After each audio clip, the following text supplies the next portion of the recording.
I hope आप सब बहुत अच्छे हैं। एंड आज का जो सेशन था, जो रिस्ट पार्ट बच गया है पर्ल कल्चर के, जो इम्पोर्टेंट क्वेश्चन हम लोग पढ़ रहे थे, दैट मीन्स इम्पॉर्टेंट टॉपिक जो कर रहे थे, सो उसके रिलेटेड क्वेश्चन भी बहुत आते हैं आपके एग्ज़ाम्स में भी। सो दैट उस कंसेप्ट को आज हम कंप्लीट करने वाले हैं। सो ऑलरेडी हम लोग ने पढ़ चुका था इम्प्लांटेशन क्या होता है, इम्प्लांटेशन के थ्रू जो भी डोनर वेस्टर्स हैं उसको कैसे हम लोग करते हैं। तो आज मैं पिक्चर के थ्रू आपको समझाने वाली हूँ कि क्या क्या एक्चुअली होता है। सो फर्स्ट ऑफ ऑल हम सिलेक्शन ऑफ वेस्टर्स करेंगे। सो वेस्टर्स को सिलेक्ट करने के लिए वो बहुत सारे फीचर्स होते हैं, क्राइटेरियाज होते हैं। सो फीचर्स ये है कि हमें पर्ल्स ऐसे चाहिए जो कि बहुत ही लॉस्टरस हो, बहुत ही ब्यूटीफुल हो एंड देखने में सुंदर जितना हो उस अकॉर्डिंग ग्रेडेशन भी रहता है, उसका कॉस्टिंग भी रहता है उस अकॉर्डिंग। सो ये हो गया फीचर्स क्या चाहिए। बट कौन से क्राइटेरिया के बेस में आप वेस्टर्स को कलेक्ट करेंगे या सिलेक्ट करेंगे। सो सिलेक्शन का प्रोसेस है कि उसके weight, size, age and reproductive stage and overall health good होना चाहिए। वेस्टर्स अप्रोक्सीमेट जो आपके मेराइन वेस्टर्स हैं वो 1.5 to 2 ईयर्स के होना चाहिए। एंड अगर हम फ्रेश वाटर्स के चलते मिजल्स के बारे में तो 1.2 to 2 ईयर्स होना चाहिए एज। एंड अप्रोक्सीमेशन वेटेज उसका होना चाहिए 25 grams and size of about 40 to 45 mm are the ideal for implantation. अभी इम्प्लांटेशन प्रोसेस में हम क्या क्या करेंगे। सो नॉर्मली ये देखिए, ये रैप्ड सिस्टम है। This is the diagram of wrapped system, this is the diagram. ठीक है, ये देखिए पूरे रैप्ड सिस्टम में जैसा होता है वैसे हमने अरेंज कर लिया है। बॉक्स केजेस को यूज़ किया है, यहाँ पे हमने वेस्टर्स को ऐसे पकड़ लिया है। वेस्टर्स को अभी कलेक्ट करने के बाद वहाँ पे क्या करेंगे, transfer to the laboratory for the implantation process where the first step is the cleaning. Cleaning होगा, बहुत रिपीटेडली क्लीनिंग होता है, केमिकल्स को यूज़ करके क्लीनिंग किया जाता है। उसके क्लीनिंग प्रोसेसेस के अकॉर्डिंग उसमें जो भी एक्स्ट्रा ऑर्गेनिजम्स लग जाते हैं पैरासाइटिक एक्टिविटीज़ के लिए या फिर होस्ट बॉडी से फूड लेने के लिए, जो भी उनके बॉडी में ग्रो करते हैं, ग्रीन आल्गीज हो गए, वो यहाँ पर रिमूव हो जाएंगे। सो वाटर कलर आप देख सकते हैं कैसे रिमूव हो गया है, कलर रिमूव करा वाटर में एंड वाटर कलर ग्रीन हो गया है रिमूव होने के बाद। So after cleaning in laboratory condition we use different type of implantation surgical appliances। सो उसके लिए क्या करेंगे, देखिए ये कंडीशनिंग प्रोसेस है। कंडीशनिंग प्रोसेस में सर्जिकल अप्लायंसेस हम लोग यूज़ करते हैं। सर्जिकल अप्लायंसेस में डायग्रामेटिक चलती हूँ। सो नेक्स्ट चलिए, देखिए फर्स्ट। सो यहाँ पे ना कुछ कुछ चीज़ हमें चाहिए, दैट इज़ हमें ट्वाइजर चाहिए। आफ्टर दैट मुझे फोर्सेप चाहिए एंड पैक चाहिए। पैक क्या होता है, जस्ट लाइक आप लोग रबर देखें और इरेजर देखें, बहुत मोटे मोटे से रबर होते हैं, वैसे वुडन पैक्स होते हैं। वुडन पैक्स को कैसे यूज़ किया जाता है मैं आपको नेक्स्ट भी दिखाऊंगी, और भी फोटोज़ है, इमेजेस में आपको एक्सप्लेन करूँगी। सो यहाँ पे ना फर्स्ट क्या करते हैं, ये जो डायग्राम आप देख रहे हैं, डायग्राम में ये वेस्टर है, जो डोनर वेस्टर है। ठीक है, अभी डोनर वेस्टर्स को हम लोग यूज़ करेंगे उसके कट पीसेस के लिए। सो कट पीसेस हम लोग किस लिए यूज़ करेंगे, जैसे कि पर्ल्स वहाँ पे हम लोग पॉलिशिंग करने के बाद एक पर्ल्स का शेप दे सके, राउंड लाइक पर्ल्स मिलने के लिए। सो राउंड स्ट्रक्चर लस्टरस पर्ल्स के लिए मुझे क्या चाहिए, फर्स्ट ऑफ ऑल मैं इम्प्लांटेशन करूँगा। तो कौन सा चीज़ इम्प्लांट करूँ तो बेटर रहेगा। ऐसे तो हमें सैंड पार्टिकल्स बहुत मिल जाएंगे, बट डेफिनेट शेप के पर्ल्स चाहिए। सो दैट मैं क्या करूँगी, यहाँ पे इसको छोटे छोटे पीसेस में कट करूँगी एंड छोटे छोटे पीसेस को एक राउंड शेप मैं प्रोवाइड करूँगी। सो ये हमारा न्यूक्लियस बन गया। मिजल्स के लिए भी सेम है, फ्रेश वाटर के लिए भी, एंड जो वेस्टर्स है मेराइन वाटर के लिए भी वैसा ही सेम प्रोसेस है। अभी क्या किया जाएगा, जब भी आप वेस्टर्स और मिजल्स को मीन्स वाटर से आउटर साइड को ले आते हैं, सो वो क्या करता है ना, उसके जो बाई भाग्स हैं, जो दो भाग्स हैं उसको क्लोज कर लेता है, टाइटली क्लोज हो जाएगा। तो इसको हम इम्प्लांट नहीं कर सकते, इसको ऐसे फोर्सेप में पकड़ के इम्प्लांट करना है तो इम्प्लांट नहीं हो सकता। उस डिफ़िकल्ट से बचने के लिए फर्स्ट ऑफ ऑल इसको नार्कोटाइज किया जाता है। तो this process is called narcotization because we use various types of chloroform or chloroform related chemicals to narcotize the animals for 60 to 90 minutes whenever the implantation process is already done by this time interval.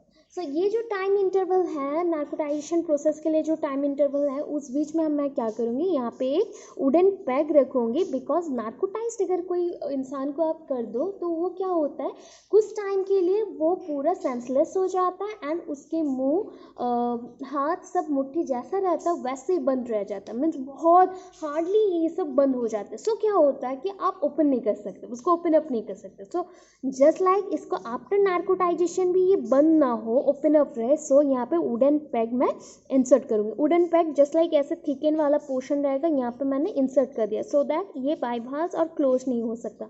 इसके बाद हम लोग क्या करेंगे, forceps से उसके एक छोटे से मसल पीस को कट करेंगे एंड उसके अंदर मेंटल पीस के अंदर हम लोग क्या करेंगे, इसको एंटर कर देंगे एंड कवर अप कर देंगे अगेन. एंड आफ्टर 90 मिनट्स उसको लेबोरेटरी कंडीशन में ग्रो किया जाएगा. कुछ टाइम के बाद उसको अगेन हम लोग फ्रेश वाटर और जो उसका वाटर है दैट मीन्स मेराइन वाटर में, वेस्टर्स है तो मेराइन वाटर में हम लोग सेंड कर देंगे. सो वहाँ पे अगेन वैसे ही ग्रो करना स्टार्ट करेगा, मेंटल एपिथेलियम सिक्रेशन करना स्टार्ट करेगा. सो एपिथेलियल जो मेंटल टिश्यूज है continues to secrete nacre and if all goes well covers the bead with the nacre to form the free pearls with a definite size. Okay, so next चलते हैं again.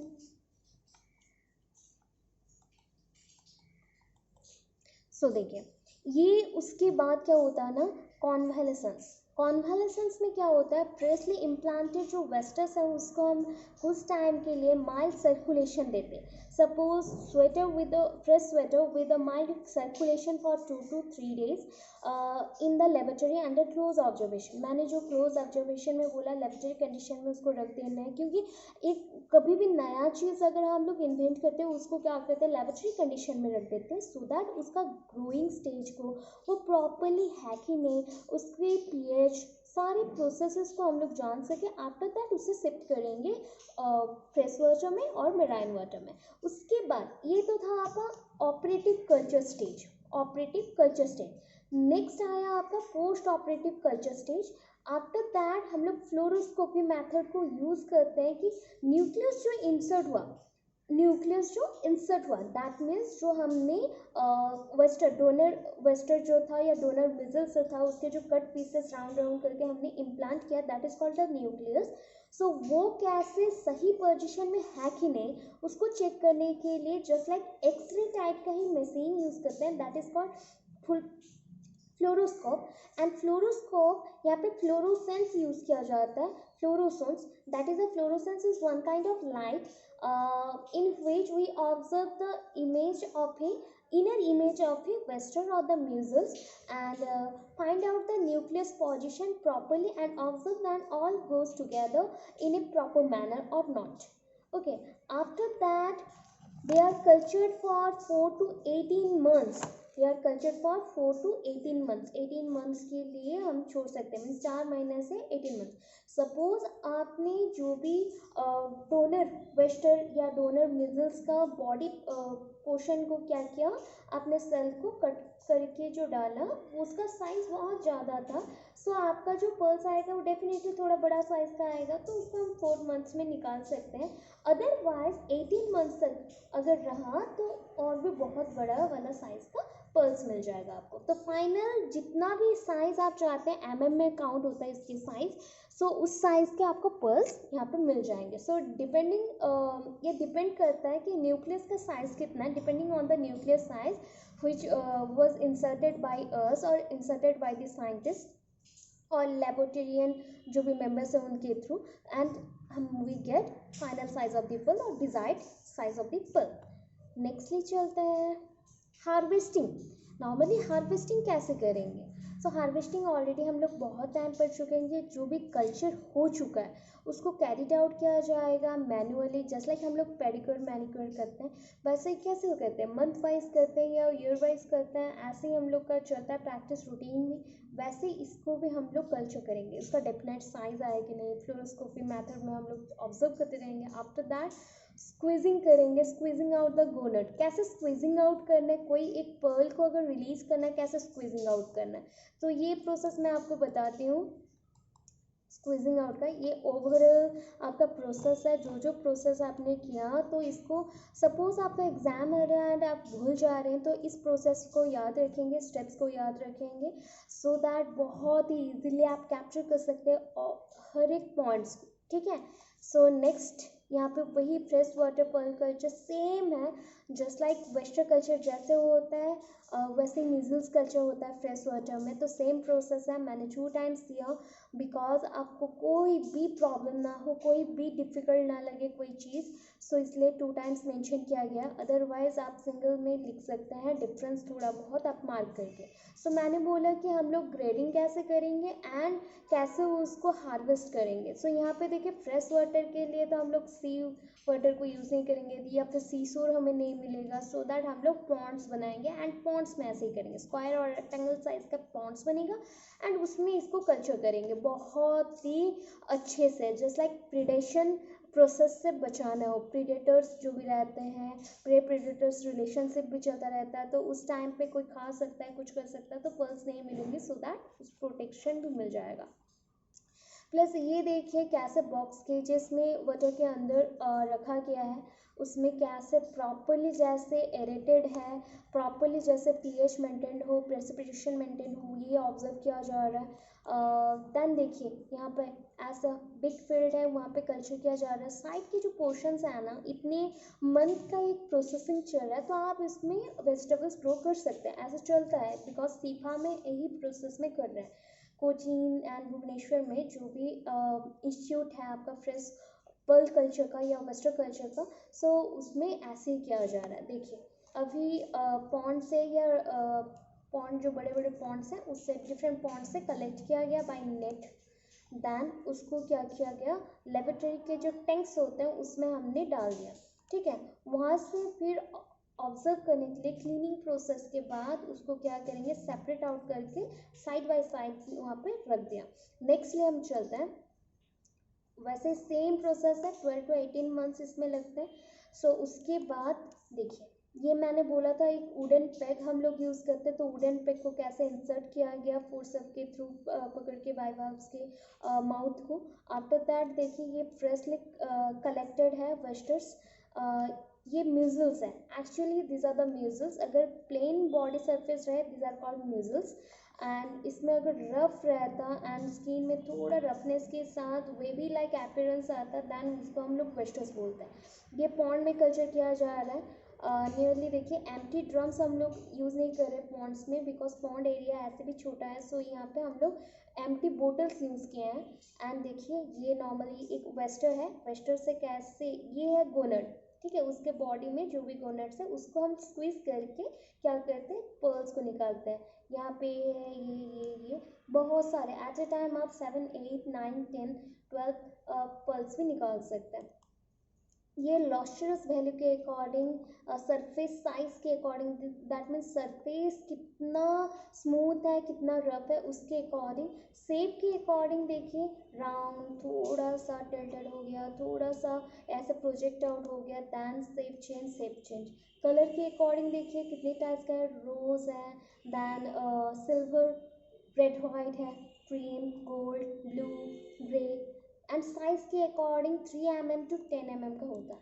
सो उसके बाद potential of pearl culture in India, India में कौन से varieties के Perl culture किए जाते हैं। सो आपका साउथ इंडिया हो गया एंड अंडमान निकोबार में सबसे ज़्यादा आइलैंड्स हैं एंड कोस्टल रीजन्स हैं, कोस्ट लाइन्स हैं, सो दैट वहाँ पे पिंकटाटा फुकाटा बहुत ज़्यादा ही कल्चर किया जाता है। And Gulf of Mannar, Mandapam and Tuticorin and Trivandrum, ये सारे प्लेसेस में क्या किया जाता है, पिंकटाटा फुकाटा के साथ पिंकटाटा मार्गारिटीफेरा भी कल्चर किया जाता है। सबसे ज़्यादा अंडमान निकोबार में पिंकटाटा मार्गारिटीफेरा है कल्चर किया जाता है। मार्गाटीफेरा. आफ्टर दैट और भी fresh water, these are the oysters. But India में फ्रेश वाटर कल्चर बहुत ज़्यादा होता है, fresh water oysters culture. So that two varieties हैं जो कि बहुत ही इंपॉर्टेंट है. और एक वेराइटी है जो मिनिमम लिबरेशंस में चल रहा है, दैट मीन्स मिनिमम अमाउंट में, मीडियम अमाउंट में वो ग्रो होता है, दैट इज़ द पायरेसिया कोरुगाटा. एंड जो इम्पॉर्टेंट है फ्रेश वाटर कल्चर में जो किया जाता है, मीन्स वेस्टर्स तो नहीं, मिजल्स कल्चर किया जाता है, that is the lamellidens marginalis. Lamellidens marginalis, that is, आप बोल सकते हैं इसको स्पेलिंग के अकॉर्डिंग मैंने मेंशन किया, अदरवाइज आप मेंशन कर सकते हैं लामेलिडेन मार्जिनालिस एंड लामालिडेंस कोरियानस. ठीक है, सो इसको आप ऐसे कर सकते हैं. एंड सबसे इम्पॉर्टेंट इंडिया में कल्चर किया जाता है सीफा में aqua culture, that is aqua culture, वहाँ पे होता है फ्रेश एक्वा कल्चर. एंड यहाँ पे हम लोग central institute of the fresh water aqua culture, जहाँ पे पर्ल कल्चर किया जाता है मिजल्स के थ्रू. एंड इंडिया में central marine fisheries research institute है जहाँ पे कोचीन में, एंड वहाँ पे भी wasters and measles both culture किए जाते हैं. सो ये सारे हैं आपके फार्म्स एंड सक्सेसफुल ऑपरेशंस यहाँ पे हो रहा है. एंड मैं लास्ट आपको एक व्यू दिखा रही हूँ, that is a CIFA Bhubaneswar pearl culture, जहाँ पे प्रॉपरली होता है. एंड कल्चर टेक्निक देखिए, बहुत ही एरिया को कवर करके ऐसे किया गया है, एम्प्टी बोटल्स को यूज़ किया गया है यहाँ पे. और नेक्स्टली देखिए ये लेबोरेटरी सिस्टम है, कैसे प्रिजर्व किया जाता है, उसके जो वाटर्स निकलते हैं ना, दैट मीन्स कभी भी आप कल्चर कर रहे हैं तो पीएच लेवल अगर चेंज हो जाए या कुछ हो जाए तो वाटर का कलर चेंज होता है, तो उसके अकॉर्डिंग ये ऑब्जर्व किया जाता है. एंड मंथली प्रोग्रेस के लिए प्रोग्राम्स कंडक्ट होते हैं, वहाँ पे मीटिंग्स होता है, ऐसे चलते रहता है. उसके बाद देखिए annual harvesting data and benefit, ये आपको नहीं चाहिए बट फिर भी एक ओवरऑल इमेज है ये, दैट इज़ आप कितना पे करते हैं हर एक चीज़ के लिए एंड कितना ग्रॉस अमाउंट आपका इनकम होता है. यहाँ पे एक इनकम है, यहाँ पे नेट इनकम है. सो टोटल कॉस्ट ऐसा है, 3 टैंक्स में हम लोग जितने भी मिजल्स हो सकते हैं, वेस्टर्स हो सकते हैं, कल्चर करते हैं, उस अकॉर्डिंग इसका खर्चा बताया गया है, कॉस्ट बताया गया, कॉस्टिंग. सो आफ्टर दैट इतना हार्वेस्टिंग होने के बाद इतना मिलता है, मीन्स ये टोटल ग्रॉस रिटर्न है, उसके साथ प्रॉफिट्स है. सो ये 3 टैंक्स के लिए है. वैसे ही और भी ज़्यादा, मीन्स 100 ऑफ टैंक्स को ऐसे ही किया जाता है पर्ल्स कल्चर. सो दैट इसका कितना पैसा आप सोच सकते हैं, अंदाज़ा लगा सकते हैं आप. आई होप आज का वीडियो आपको बहुत अच्छा लगा हो. एंड ये सारे रेफरेंस बुक के नेम हैं. सपोज़ आपको और भी कुछ जानना हो, कुछ टॉपिक जानना हो, तो प्लीज़ मुझे कमेंट करिए, लाइक करिए. सो कमेंट में आप लोग बता दीजिए कि कौन सा टॉपिक आपको बहुत डिफ़िकल्ट लगता है, मैं उस पर ट्राई करूँगी कि आपको बहुत अच्छे से समझाऊँ, आपको ऐसे ही पावर पॉइंट प्रेजेंटेशन में समझाऊँ, बेटर रहेगा. एंड आपके लिए जो भी बेटर होगा वैसे कॉन्सेप्ट्स लाते जाओ. So thanks for watching. Stay tuned for the next video and bye.